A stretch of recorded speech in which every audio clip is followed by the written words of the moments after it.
So,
All right. So, where are we at?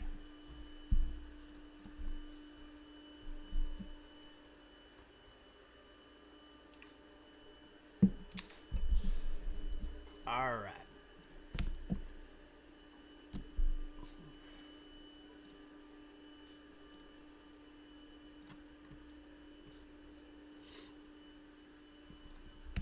All right, question 20.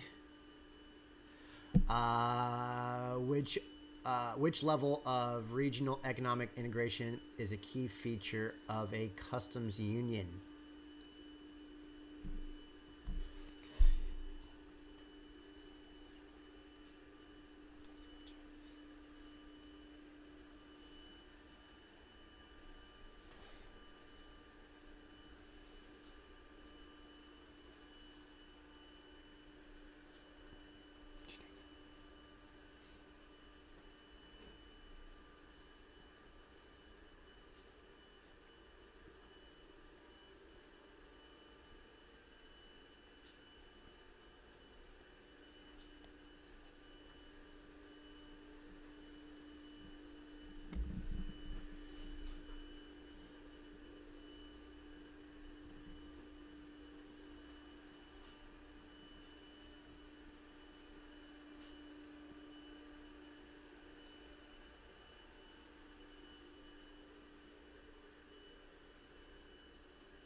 All right. So, question A, or answer A. Removal of all barriers in economic integration. B, unified trading policies with non-members. C, unified policies within each member country. And D, control of capital closed within each member country. Which level of regional economic integration is a key feature of a customs union?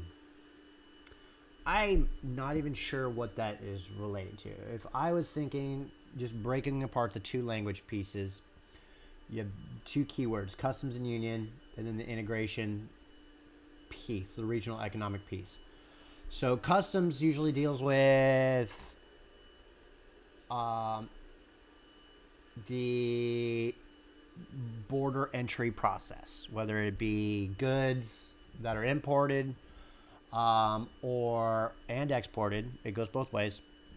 And the people traveling and outside of the country. So it's a borders thing. So borders union would be like any trade union. It's a consolidation of people to set up legal frameworks for them to operate in. So I don't think it would be A, because removal of all barriers to economic integration. I do not think it would be the thing. Typically, when things are becoming unionized, you are actually building up more legal frameworks. You're not removing barriers necessary. You're trying to open barriers, but also pad them with securities and other agreements. So it's more along the lines of shifting goalposts. When the reason it kind of gets to this point, typically, I would assume, is when freedom of trade gets to a certain point, and now there's starting to get to trade disputes. So now you're bleeding into the realm of creating customs unions and stuff like that. So the deregulated two double entities of all the economies working freely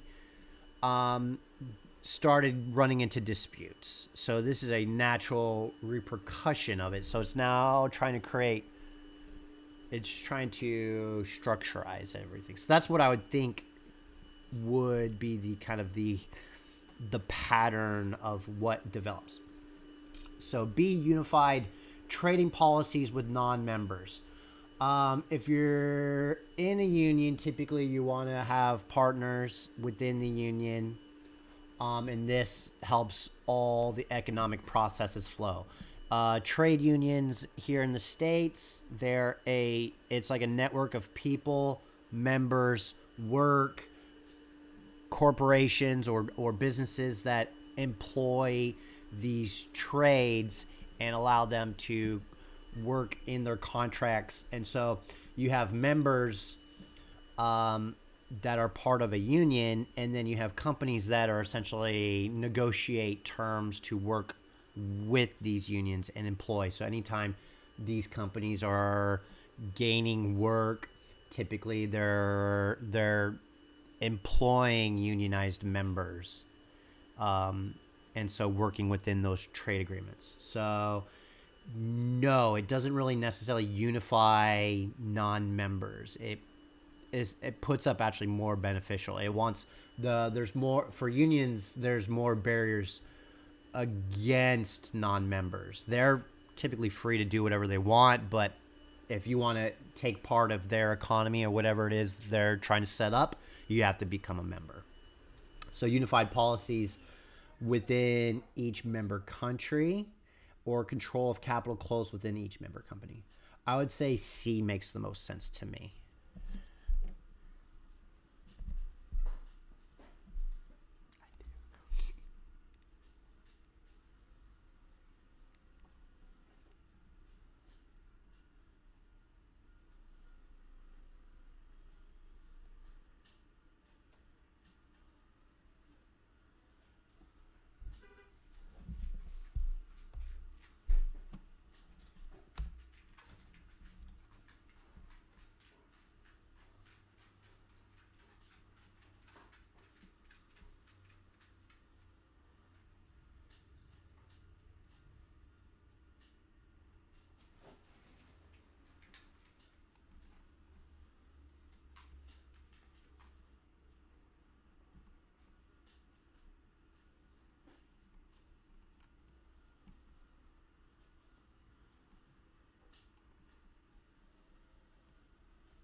Hi, cutie. Hi.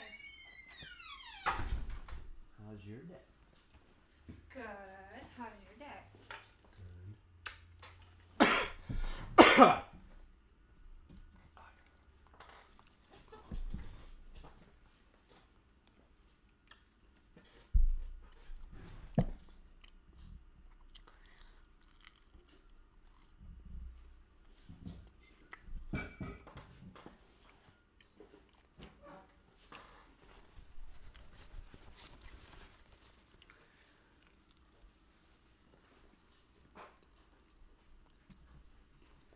I'm so excited that I found it.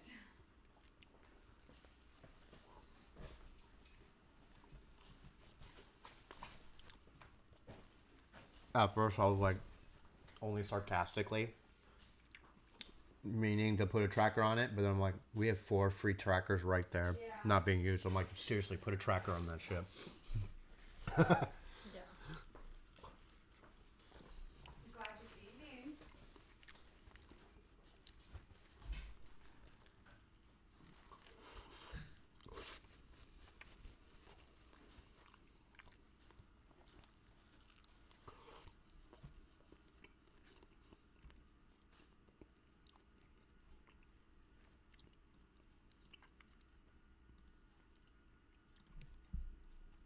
Question 33. A CEO of a multinational corporation tells employees that they are expected to follow organizational values, remember the mission, and adopt behaviors to be in alignment with the vision, mission, regardless of the situation.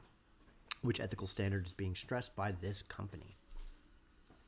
A. Corporate social responsibility. B. Code of ethics. C. Transparency. And D. Ethical resolutions. I think this company is because they're using a vision, mission, kind of statement that's already articulated there. They've built themselves a code of ethics.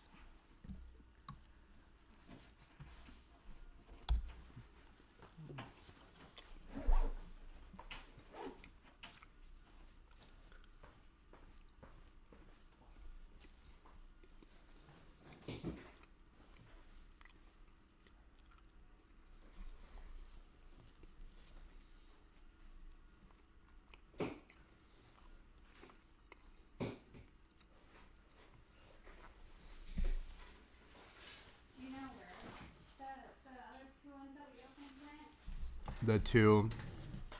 So I don't want to open a new one because these are kind of expensive. I don't know how to charge them. These are the shells. Yeah.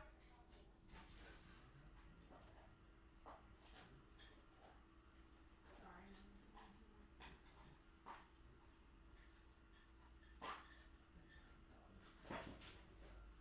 Haven't been working on them.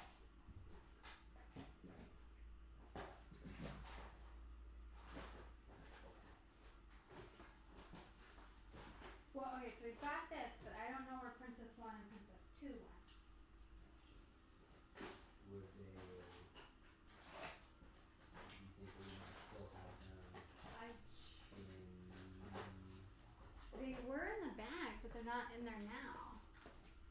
I don't know where. Is this one right here? That's the one I just said is Oh, it's right next. brand new, yeah. Oh, found them. I was like, The one pocket I didn't look at. what am I doing? I have a phone. I should be able to track these. Yeah. Where are they? Oh, they're in the house. Got it. Yeah, because I just don't want to use these yet until. Because I don't know how to charge them. I I mean, know they you got- can charge them. They're chargeable. That's cool. I thought. I'm assuming they have like a watch battery in there. Yeah.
Question 12. Two countries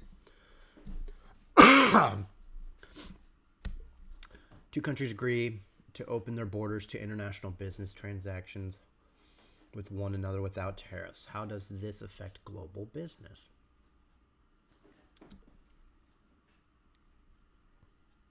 A, it provides subsidies and protects a critical industry. B, it leads to developing free trade policies with strategic partnerships. C, it creates a trade surplus for the national economy. And D, it imposes import restrictions on competing nations.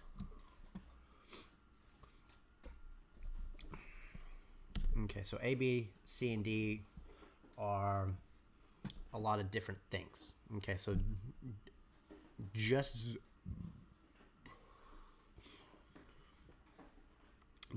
focusing in on two countries agreeing to open their borders for business transactions and with one another,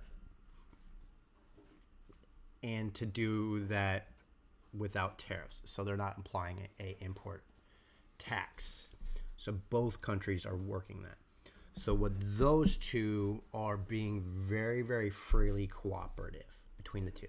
Okay, outside of those other ones, we can assume the opposite. Okay, so what is the most true statement in this lot related to just specifically these two countries? So A, it provides subsidies to protect a critical industry. We don't have enough context in that, so it's hard to assume that.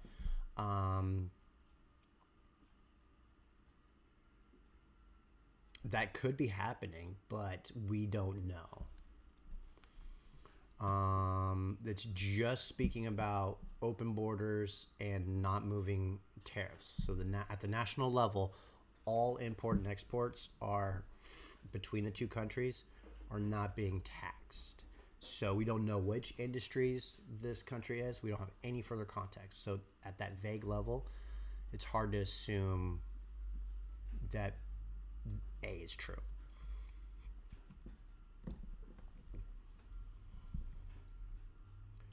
Now B, it leads to developing free trade policies with strategic partnership.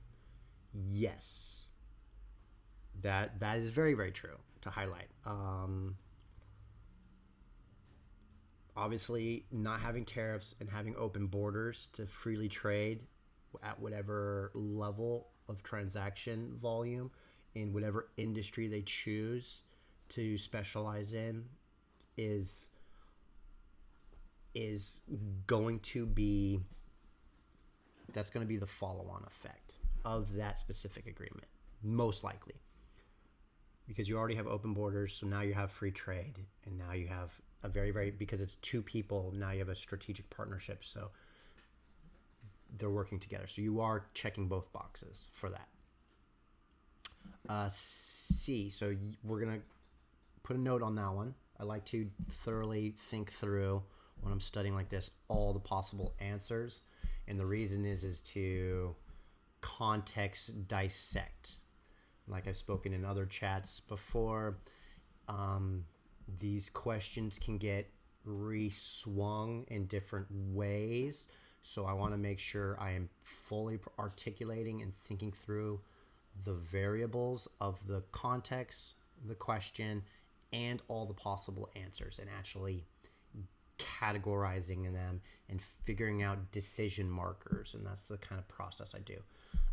In one of the last questions I did, I broke down a question very like using Boolean true false statements and so like that. So that's essentially what we're doing with this same question. We have the context and we're trying to figure out follow-on effects. So we have to look at, again, very in a very simple way to figure out what is the most likely. Okay, so that's what we're trying to do here. So C, it creates a trade surplus for the national economy. Possible. Again, very vague. We don't know. Right, when you do take out the tariffs, it is an incentive for the businesses to transact and cooperate more, but without knowing other context pieces, it's hard to agree on that one. So that one's a soft answer. And D, it imposes import restrictions on competing nations. They can. Again, they can. That's a possibility. But just on the standard statement of two countries opening borders amongst each other and choosing not to use tariffs when cooperating, which is the most true to that specific statement. Okay, two countries, open borders, no tariffs. That's what we're looking to pair to.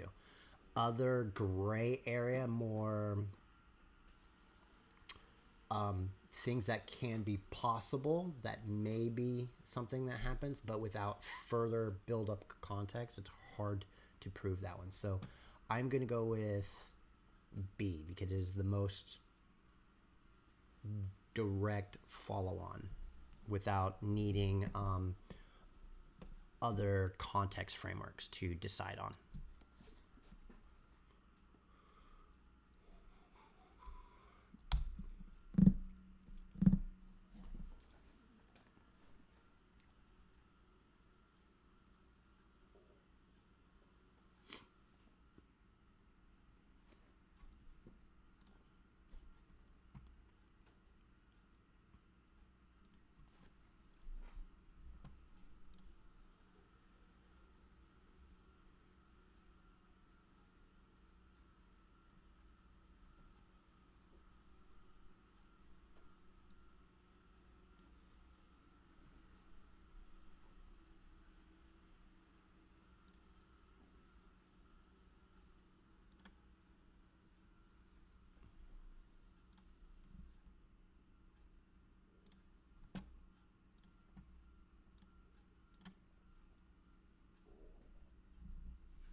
All right, I just realized that the screen sharing function was locked again. So I wonder why this is a common problem when it comes to this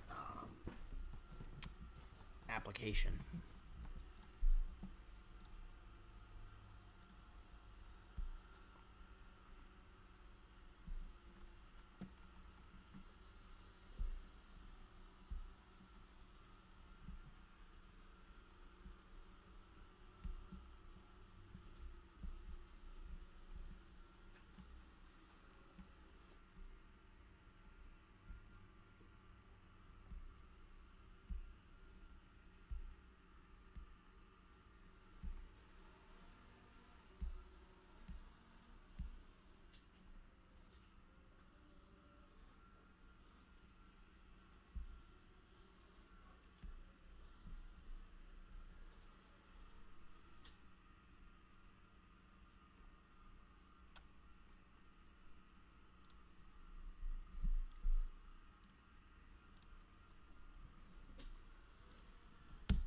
All right, question 4. What is a major drawback to the home country when companies outsource manufacturing jobs to countries with lower worker wages?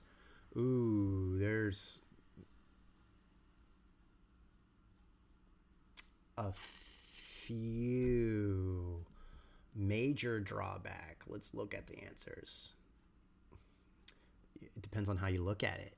There's short term drawbacks and long term drawbacks. Just thinking through things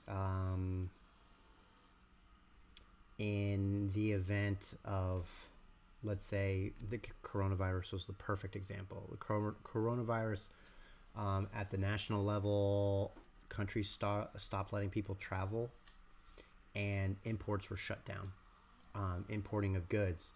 So let's say here, like for perfect examples in here in the United States, the things that were allowed to stay open, and that were had a supply shocks to the market, ran into major manufacturing and import and supply chain issues. So that's like one drawback is here in the United States, we had to figure out how to re-spool up manufacturing processes for certain goods like masks and stuff like that. A lot of that was handled at the import level. So early shock, short term, we discovered that not having manufacturing capacity here in the States was a problem. So they had to resolve it.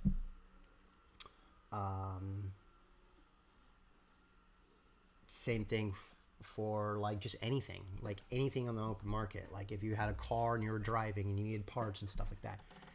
Again, a lot of surplus parts when it comes to manufacturing on the outside. A lot of goods came from China. So when the ports were shut down, there's no manufacturing here too. So to get new stuff, whatever it's be clothes, parts, or stuff here, we struggled, and a lot of nations struggled like that. So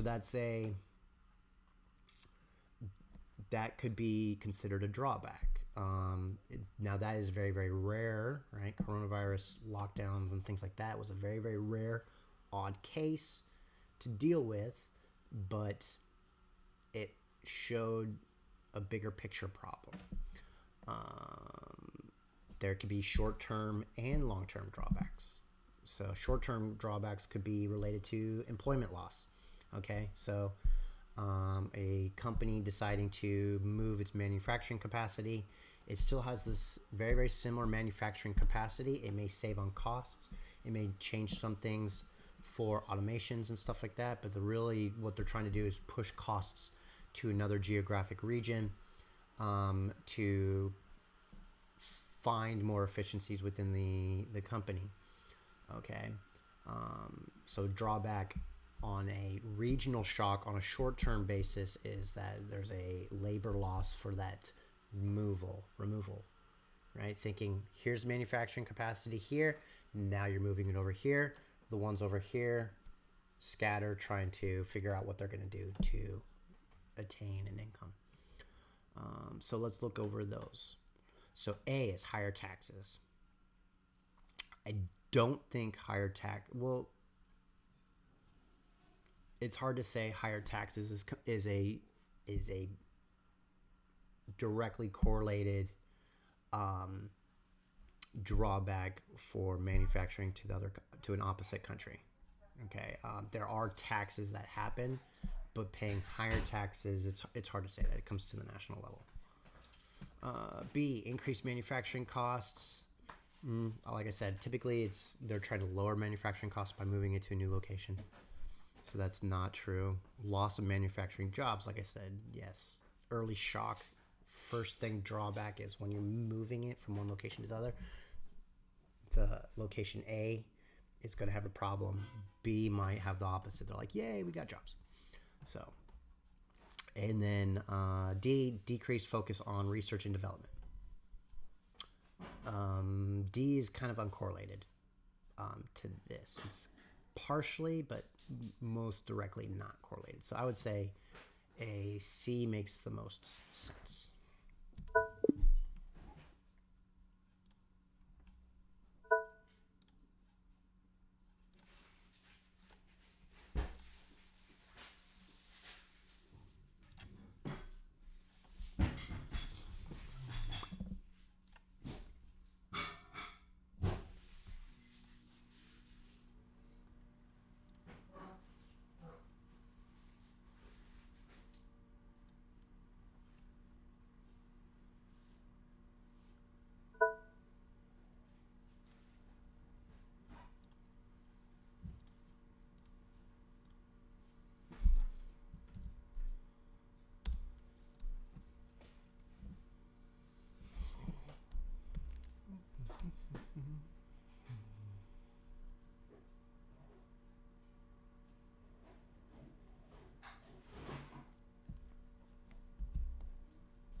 Question 6. What is a characteristics of a What is a characteristic of a market economy? A. Goods and services are publicly owned. B.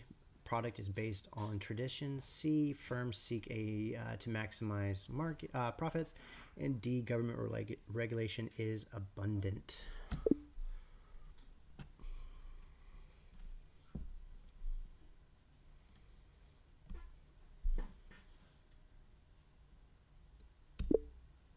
Okay, so there are various things going on there. Okay, so a simple trade of goods and service is just a simple trade transaction. So that's kind of the distillation of that channel. Now, when there's a lot of that happening in a community, that is a market. And so you don't necessarily need a actual marketplace to go. Historically, in the past, that was a common thing, but markets can happen on mass scale interconnectivity. It's just a place that creates abundance of transactions. Okay, so that's what we're looking at, an abundance of transactions, nothing else more than that. Multiple transactions happening is a market. And so that's the goal of every economist, essentially, and business owner, is just to discover a market for something, because the more that they can transact at scale is the more potential revenue that they can drive into their business. Okay, so goods and services are publicly owned. That is common in today's practices, but that is not a distinguishing characteristics of a market. And so when you have a market, like I said, you're looking for transactions at scale. Okay, simple as that. Multiple people, multiple parties, multiple entities, transactions at scale. Doesn't matter what it is. There can be a market for anything. Okay, it's just human beings transacting time and labor for essentially a service-related outcome. Okay. For a benefit for that person moving that labor energy over. So that's the essence of a market. So a singular one would be a transaction. Lots of them is a market. Production is based on tradition. Again, not it's like it can be part of a thing, but it's not a key characteristics of just that defining term. Firms seek to maximize profits. Typically, yes, that is a standard thing. When you are transacting, you are trying to maximize the profitability for you on both parties. Every transaction's goal is to maximize the profit. And now profit is essentially, we look at it for businesses as that top line number generation, after cost savings. That extra percentage of like, okay, here's what we spent, here's our revenue source, here's what we got on top, so that can pay for everything else. So they're trying to push profits, but everyone is trying to economize their output. So all transactions in all markets are trying to find profitability, and it's not necessarily just gaining more dollars or of value. It's trying to gain something more of value.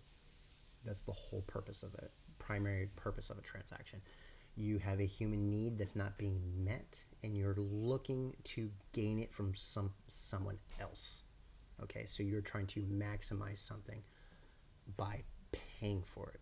Okay, and then the last one, D, government regulation is abundant.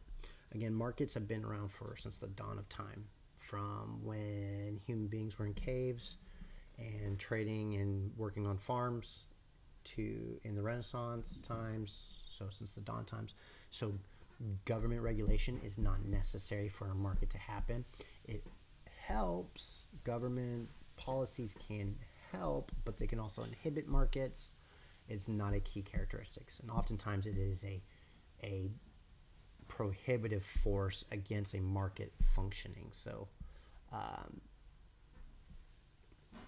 yes, so I would go with the answer C. I like the word. I mean, I don't care for the words firms seek to maximize profits. Okay, but that is the core essence. All transactions and all markets seek to maximize some key benefit from a transaction that they are themselves are not getting.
When you have a moment, can you bounce the meat?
Cool. Perfect explanation. All right. Two countries decide to open up trade with each other. What is likely to happen when trade opens up?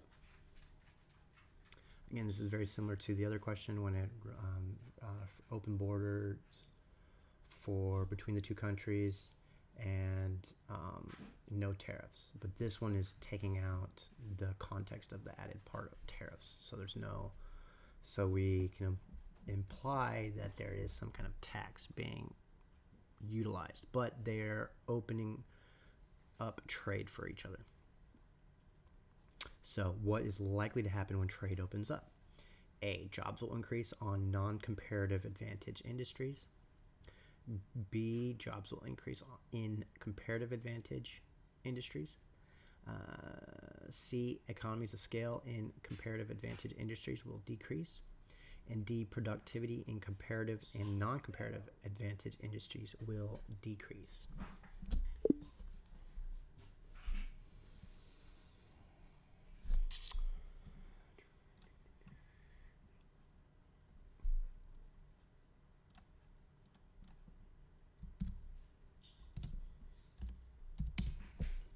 Okay, so the key answers.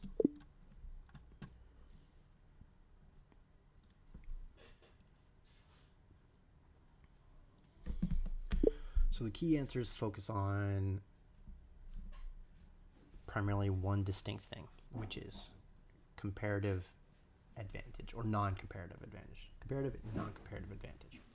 What that is the simple terms, it's the process of utilizing someone that is more efficient at something than you. Okay, so if you are more specialized in a particular craft, trade, industry, it is more economic for us to pay that person or that country to do the manufacturing and the build out. What goes into all this is a lot of different things: human labor, cost savings, opportunity, like resource opportunity, manufacturing capacity, technology, all the different things. There's a lot of different things. Just geographical region and stuff like this. So this, in another class, the best example that they gave was like two countries are trying to grow a crop. Okay, actually two crops. One, they have the option of growing corn and they have the option of growing wheat. Okay, and then it shows essentially a chart of the max output ratio for essentially the two. So it's a way of taking, like, okay, if country A is competing with country B, who has the best economic output for this crop? So country B has a threshold of generating 5 whatever metric tons of wheat, but country A can only do 2. Country B would be the more advantaged of that particular product. Okay, and then so they do that at scale, okay, of multiple products, and then so they measured, so the 2. So the best examples would be like, okay, country B should do crop wheat, and then country A should manufacture crop corn, because they just are better suited for it, instead of splitting their time 50-50 between the two crops. Now that's typically not necessarily what happens in real life. That's a very, very simple distilled version of that kind of real life example, but that's what's happening. Okay, is countries will start figuring out what they're best at and offsetting what they're not to the opposite country. Okay, so the US and China, what do we do here? More white collar trade. We run commerce, financial systems, media. We build and design products. We test, we market test, and all these different things. Productize test, design, engineering, things like that. And then when we say, okay, now when it comes to manufacturing, then we're like, okay, here it goes, and then it ships back. Okay, so that's typically what happens here. So we handled one part, they handle another part, and we both operate on our own comparative advantaged kind of pieces of that puzzle. Okay, and that's really, it's a simple way of explaining a complex situation.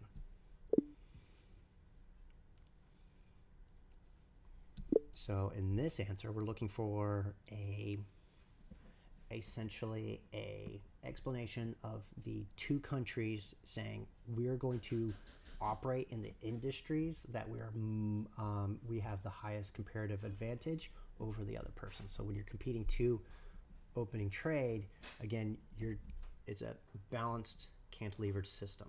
Okay, So if you're better at this one, they're going to offset that. They're not going to compete with you simultaneously. They're going to do something different. Okay. So one country's going to do one comparative advantage. They're going to do a different comparative advantage industry, and it's going to be back and forth. So there's going to be that cohesive measure. So both countries benefit from all comparative advantage, but they're not necessarily doing the same thing. So this is the kind of answer we're looking for.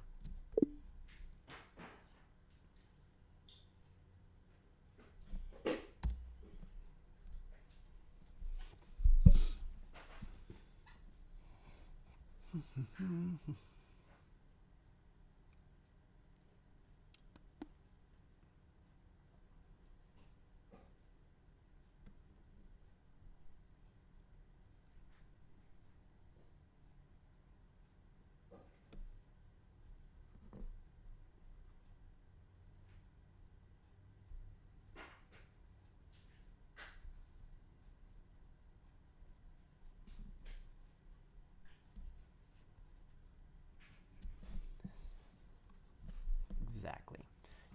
Two countries focus on industries or goods they produce most efficiently, their comparative advantage. They import goods they can produce less efficiently. This raises total productivity and outcome for both countries. So now looking at it, jobs will increase in non-comparative advantage industries. No. Again, jobs will decrease. Okay. Now, it's not necessarily that jobs will decrease overall. When you're looking at a country and what it's not, when working and it's in the scope of its non-comparative advantaged industry, jobs will actually decrease in that because you're trying to offset it. You are not efficient at it, so you want to pay someone else to do it for you who's more efficient and more productive and more profitable at it. Okay, and you're going to benefit from their productivity. So that's the end goal. So jobs will increase in comparative advantage industries. Yes, they will pump more labor and resources into it if they are good at it. They're more productive at it. So B is pretty locked in. Let's look at and dissect C and D. Economies of scale and comparative advantage industries will decrease. No, the goal is to maximize comparative advantage industries. So in these trades, you're not looking to do that. It is very likely that that can happen, but that is not what the goal of the economy is. The goal of the outcome. D, productivity in comparative and non-comparative advantage industries will decrease. No, you're looking to decrease non-comparative, increase comparative. So C or B is the correct answer.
Question 60. How do banks and investors use financial systems? This is a good question.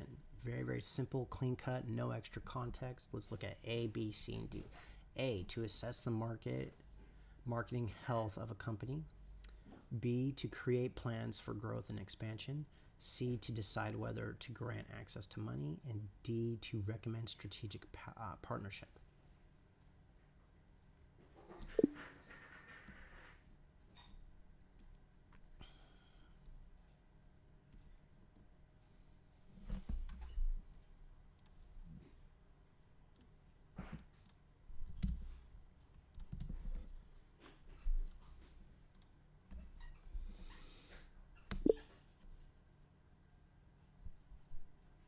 So how do banks and investors use financial statements? So financial statement would be a company's net earnings. So for their P&L, so their profit and loss statement. So show you all revenues coming in and then all costs going out of how the thing. The reason they want to look at these financial statements and projected earnings is the banks and investors are access to capital. Investors hold and save the primary capital. Banks hold and save other people's capital. Investors are typically operating in funds and stuff of high net worth individuals or just capital pools. Banks are working on the same thing, so they're kind of the same kind of thing, but they do have different separate functions that they're doing. Investors hold capital for the intention of gaining a profit off of it or a interest on that money that they invest. And then banks do hold capital, manage transactions at volume and stuff. So they do a little bit more. They manage people's transactions, securitizing banks and savings and lending and things like that. So there's a little bit more dynamic for them, but they still do very, very, very similar things. So how are they utilizing a financial statement? Like I said, they're looking at a financial statement, P&L, to understand the health of a business, right? And obviously, if it is in good health, it may be deemed worthy enough to invest into, right? But they have to show that they're in good health. And how do you show good health? By showing more earnings than your losses or your costs. So to assess the marketing health of a company, they can look at marketing health if they want, but they're looking at the overall health, not just the marketing. B, to create plans for growth and expansion. Yes, but not within the company necessarily. They can. Typically, it's just lending out money on interest and like, hey, we don't care what you do with it. They do care, but in the end of the day, they want to make sure they're just getting paid back. C, to decide whether a grant access to money. And yes, to decide, yes. Like I said, the investors and banks are the key capital pools that people are typically trying to tap into to benefit off of the capital pool to utilize for another company. So they're utilizing their financial statements to show good health. They're like, hey, I can make you money. I'm like, all right, prove it. So grant access to the money. So I like C. And then D, recommend strategic partnership. Kind of happening, but not really. Again, they're just focusing on using financial statements to just make a decision whether to grant access to money.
All right, question 68.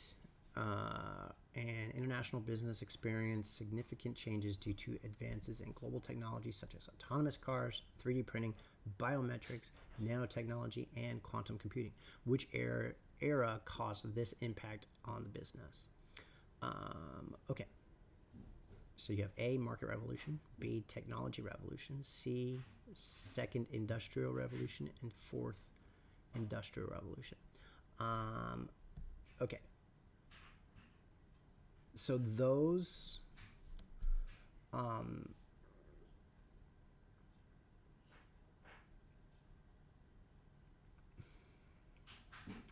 I would say C and D are out. Okay, second and fourth industrial revolution, I would state are out because again that had to do with more manufacturing capacity and industrialization at scale that allowed us to have this kind of wealth boom overall through the globe that led to globalization and things like that. But those are interconnected, like it's part of the history, but it would happened all long before we landed into here. So when you're talking about autonomous cars, 3D printing, biometrics, nanotechnology, and quantum computing, that is speaking about something that's going on today, and it's not necessarily A either, which is a market revolution. There is a little bit of a market revolution, but it has to deal with the era of cryptocurrencies, and how they're going to feed into the market, but not with these technologies. These technologies are early in their development. They are been around for a minute, but when it comes to the market and monetizing them as a technology, they are still relatively new. So these are considered technological revolutions since it's still early in the scope of today. Okay, because these are currently being developed today in 2025 and moving on into the future. And so the industrial revolutions, when you're talking about that in C and D and bringing those up, those are historical, older revolutions that happened already.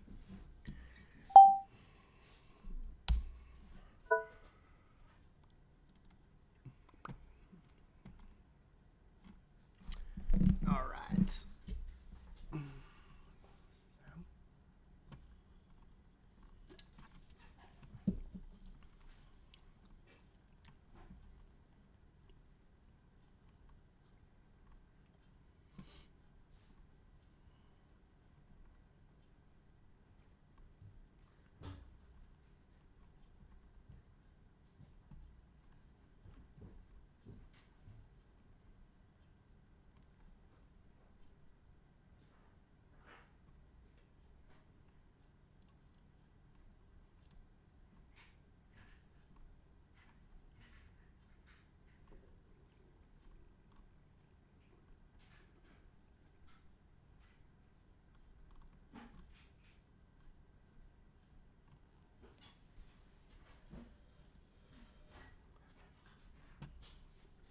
All right, I'm going to close out here for now. So see you later.